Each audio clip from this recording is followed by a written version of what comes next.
हम सब हाईवे से तकरीबन 250 किलोमीटर की दूरी पर घने जंगल में हैं। बेटा तुम लोग नेक्सलाइस्ट हो, माओइस्ट हो, टेररिस्ट हो, कौन हो बेटा तुम लोग? वो सब कहाँ से पैदा हुए हैं?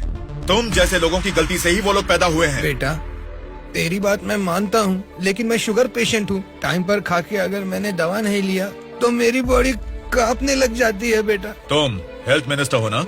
हाँ बेटा।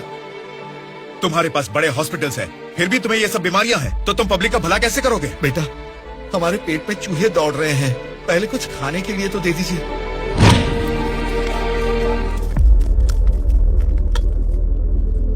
ये क्या खाना है?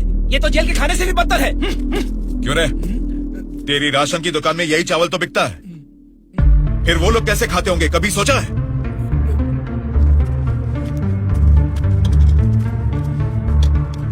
बस बेटा बस, चावल खाने में कमी ही करनी चाहिए, ज्यादा नहीं खाना चाहिए। अच्छा, तो फिर इतनी जायदाद कैसे बना ली? उसमें भी तो कमी कर सकते थे, पर उसमें तो करोगे नहीं। देखो बेटा, तुम्हारी बातें और करतूतें तो कमाल की हैं, लेकिन कमी है तो बस चेहरा नहीं दिखाया तुमने, जरा वो भी दिखा दो। तुझसे देखा नहीं जाएगा। बाप रे, इतना डरावना है तुम्हारा चेहरा? तो फिर देखो। हाँ तो फिर दिखाओ ना।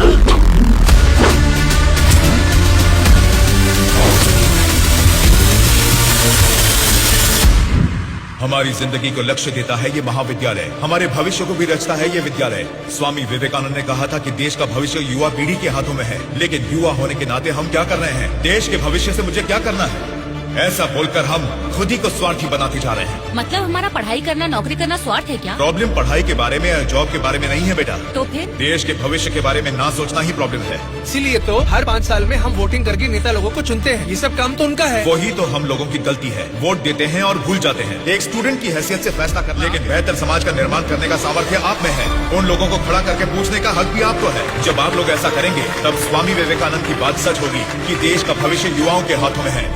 जाल खरीदने के लिए पैसे देंगे, नाव खरीदने के लिए लोन देंगे। तुमसे यही वादा इलेक्शन से पहले किया गया था ना, लेकिन अब सत्ता में आकर 4 साल होने के बाद भी एक भी वादा पूरा नहीं किया। इसको आप कब तक सहेंगे और कितने दिन भुगतेंगे? इन एमएलए को जीतने दीजिए और सवाल कीजिए।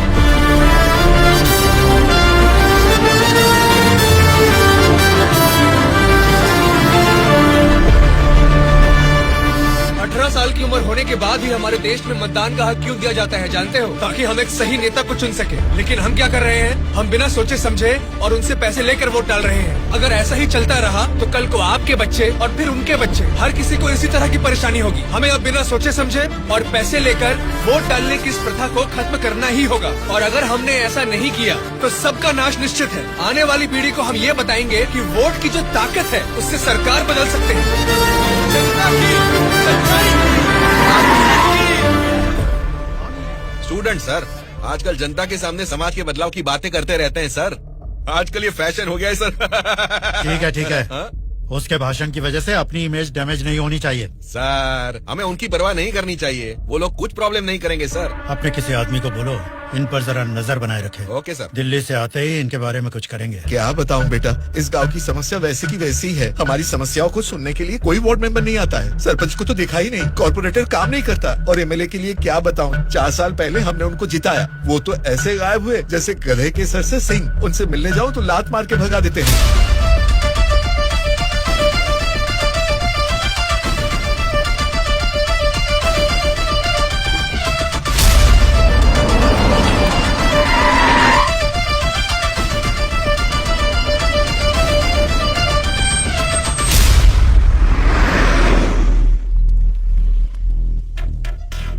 सुनो। हाँ सर।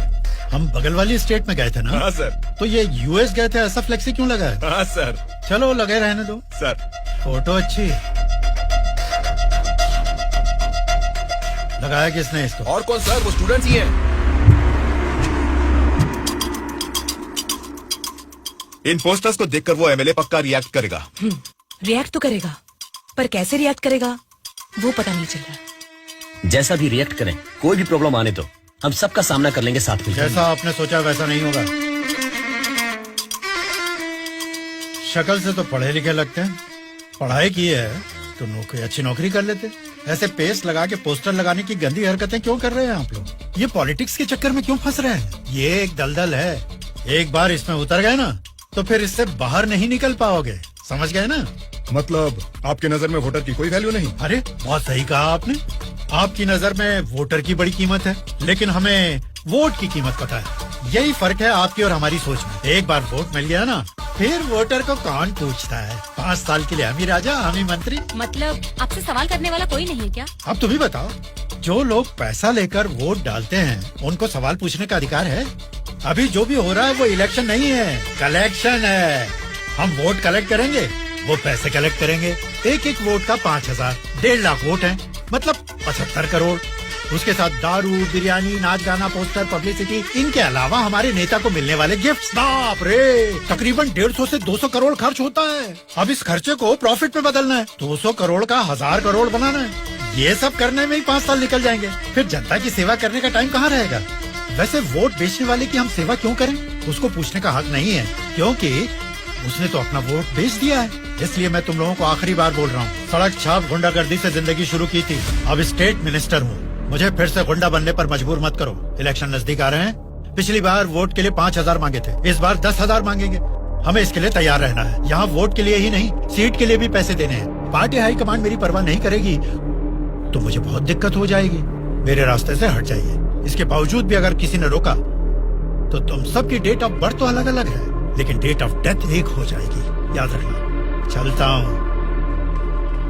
डार्लिंग, डार्लिंग, सब अच्छा ही हुआ है। टी स्टेट का एडवांस दे दिया है। अगले महीने इलेक्शन है, उसके बाद रजिस्ट्री होगी। ऊटी टी स्टेट की तुम ही मालकिन हो। तुम्हारा सर देखो। आपकी नजर में वोटर की बड़ी कीमत है, लेकिन हमें वोट की कीमत पता है। एक बार वोट मिल गया ना, फिर वोटर को कौन पूछता है। 5 साल के लिए हम ही राजा, हम ही मंत्री। आज की ब्रेकिंग न्यूज, हम आपके सामने एमएलए कल्याण प्रसाद जी की बेईमानी का खुलासा करने वाले हैं। टीवी देखिए सर। जो लोग पैसा लेकर वोट डालते हैं उनको सवाल पूछने का अधिकार है। अभी जो भी हो रहा है वो इलेक्शन नहीं है, कलेक्शन है। तो तुम सबकी डेट ऑफ बर्थ तो अलग अलग है, लेकिन डेट ऑफ डेथ एक हो जाएगी, याद रखना। खुद कल्याण प्रसाद जी के मुंह से ये बातें सुनने के बाद उन्हें मिनिस्टर के पद से ही नहीं, बल्कि पार्टी के हाई कमांड ने उन्हें पार्टी से भी सस्पेंड कर दिया है। आपको बिना बताए पद से निकाल दिया, ये तो नाइंसाफी है सर। क्या नाइंसाफी है रे? हाँ, मैं एक बड़ा बदमाश हूँ, ऐसा ही बोलकर इन्होंने वीडियो में मान लिया। सब लफंगे लोगों के ये बड़े नेता है।